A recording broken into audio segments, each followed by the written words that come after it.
very much, Your Excellencies, ladies and gentlemen. It's a great pleasure for me to be here with you today because this is an important and historic event. This is a place where we're bringing together so many communicators who want to discuss and want to work towards greater openness and greater transparencies. So this is really, for me, an honor to be here. It's a pleasure also because, as you said, I'm responsible for communication within the European Economic and Social Committee, but also because the EESC represents civil society in Europe. So civil society is often a target of your own communication. We are 344 members coming from 27 member states, representing employers' organizations, workers' organizations, NGOs of different interests, consumer interests, environment interests. We get together and we are the only institution within the EU which actually has a direct link to civil society, because all of us work back in our member states. So I'm from Malta, for example, and I live and reside in Malta, and I work in Malta. So this is the direct link between the institutions via the ESC to civil society. And this is why we call ourselves a bridge between the EU, between Brussels and civil society. But our role goes beyond this because we are consulted. We have to be consulted on a number of legislation by the Council, the European Council, by the European Parliament and by the European Commission. But our role is also then to engage and communicate with our stakeholders, the citizens and also civil society. And in this context, I'd like to share with you some relevant data which actually emerged last week from the Eurobarometer survey, which the European Parliament has conducted. And we see that now there is half of the Europeans, the ones that were surveyed, that say it is a good thing to be part of the European Union. This is a first-time majority where they're saying it is a good thing to be part of the European Union. What is said is that we still have a majority, an absolute majority, who feel that their voice does not matter within the EU. So we see that there is a rise amongst the people that do feel that they have a say in the European Union. But we still have an absolute majority who feel they do not have a voice, they do not have a say in the European Union. In terms of European identity, the main values or the main identities which they link to the European Union is democracy, freedom, and the euro. Yes, the euro. So this is three things which came out in the very forefront as being the important things in European identity. In terms of the issues which the citizens would like the European Union to tackle at a European level and not at a national level are the things related to poverty and social exclusion. So these are being given as the relevance for the European Union to tackle. In terms of what are the most important things to be tackled at a national level, not surprisingly, the biggest concern for the citizens are actually growth and the fight for unemployment. These are quite encouraging results, I have to say. But what is then on the contrasts, not encouraging, is the fact that you had 1/3 of the respondents who couldn't even mention one single European institution. I mean, they were asked to mention 3. They couldn't even mention one of them. And only 1/4 of the respondents have actually mentioned the European Commission. So this shows there is a lot of more work to be done. Some good news, however, came because when they were asked when is the European Parliament holding its election, we see that a reasonable 1/4 of the ones surveyed could actually say the date. It's in 2014, actually, but could, from 2 years in advance, say that in June 2014 there will be the European Parliament elections. So what does this tell us, indicate to us as European communicators, the ones who communicate policy. First and foremost, it reinforces even further the fact that we have to communicate in partnership. We have to be together in giving one single message, or a number of messages, but a few of them, and together.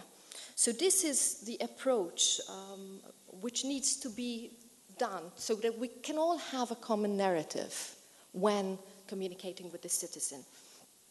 And to this end, we really strive to communicate in partnership, and the institutions do get together to identify what are the priorities for communication with the citizens. In fact, there is a unique platform where you have Vice President and Commissioner Reding, you have the Vice President from Parliament, Mrs. Podimata, you have the Presidency of the Council, you have myself and the Committee of the Region, where we come together as 5 institutions and agree on the communication priorities, which for the next 2 years are the economic recovery, the year of the citizen, and the European Parliament election.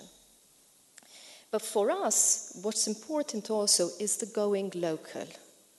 It is not targeting our communication with what we call the Brussels bubble, the people who are already the converted ones, but going local in the member states, in the communities, with the people, the men on the street, and really creating a dialogue. So going local is one of the things which we believe brings a lot of value in really engaging the citizen. Beyond this, during my vice presidency, I have specifically decided to focus on a target audience, which is young people, the upcoming young European, and also to engage in using a number of specific communication tools: web communication, social media, mobile internet, because this is an important channel for communication. It does not replace the other channels of communication. It complements very well. It is an important tool, and we as institutions, we as governments need to use also this tool. But be warned, because the netizen is very skillful at communication. The netizen expects immediate, brief, concise communication. Above all, it's two-way communication. It's not just me telling you, it is engaging in what is a two-way communication. In this respect, some of the projects which we've implemented are really carried out in a way which is in the framework of the Open Government Partnership, which we see being implemented here in Montenegro. It stands for open governance, for direct and two-way communication between institutions and citizens, and genuine public participation in policy making, using modern communication technology and tools. All these values enshrined in the declaration which you will be signing tomorrow. So just to give you a few examples, one of our projects is Your Europe, Your Say, where we ask schools across Europe to be part of this project. And we get close to 1,000 requests per year for schools to participate in Your Europe, Your Say. And what it's all about is that they have, for a day, create the mock process of influencing policy making. And the scope is really to show that their voice counts. There is a way in which they can influence policy making. Another project, something I am very, very happy about, is our video challenge. And this is a tool, a project which we've used to ask young Europeans what they think about Europe, using the tools they know how to use. So taking a film with their mobile phone, with their camera, with whatever, uploading it on YouTube, getting a wider population across Europe to vote for them, and then coming up with the 10 best videos. And actually, I have to say, I was particularly touched to see how young people look at Europe and how they see what Europe is all about, what it means to them. And we use these videos quite extensively ourselves now as also to communicate about Europe. One other project is 5 Ideas for a Younger Europe. And this is where myself and the Vice President of the European Parliament go to a number of universities in different member states. And rather than being the politicians who talk, we are the ones who say to them, okay, give us your 5 ideas. What do you think European policy should be doing? What policies would you like to see for your present and your future? There again, amazing input comes from the young people of how they view Europe, what they would like to see in Europe.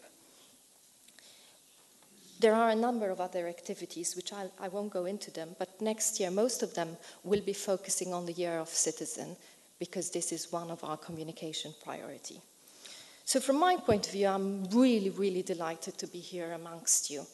I'm delighted because you will be signing this very important declaration, because you are discussing openness, transparency, issues which are so important for today's citizen. Also, I'm delighted that it is here in Montenegro, because one can really applaud what is being done in Montenegro. The Open Government Partnership Initiative is truly praiseworthy in getting civil society involved in a dialogue with the authorities. And I'm pleased to note that there is a more inclusive approach in the Western Balkans. And Montenegro is truly an example for this. So I am particularly happy that it's being taken place here. I was also very glad to learn that civil society is involved in the negotiation team with the European Union. So this is a first, actually, where you have civil society at this important stage at this table. From our point of view, the ESC is committed that through the means at its disposal, it will continue helping civil society in Montenegro through a joint consultative committee which we have, where our members sit with members of civil society from Montenegro. We will be helping so that we ensure that there will be more consultation in civil society, increased transparency and also increased access to funds available for civil society projects. And now it's timely, I just would like to tell you that the first meeting of this committee would actually be held on the 2nd of October in Brussels, where we'll be having, amongst a number of guests, your chief negotiator for entry into the European Union. So, a big congratulations from my end. You can vouch on the support of the European Economic and Social Committee. Also, I augur you big success for these 2 days, and I hope there are many, many more to come after these 2 days. Thank you very much.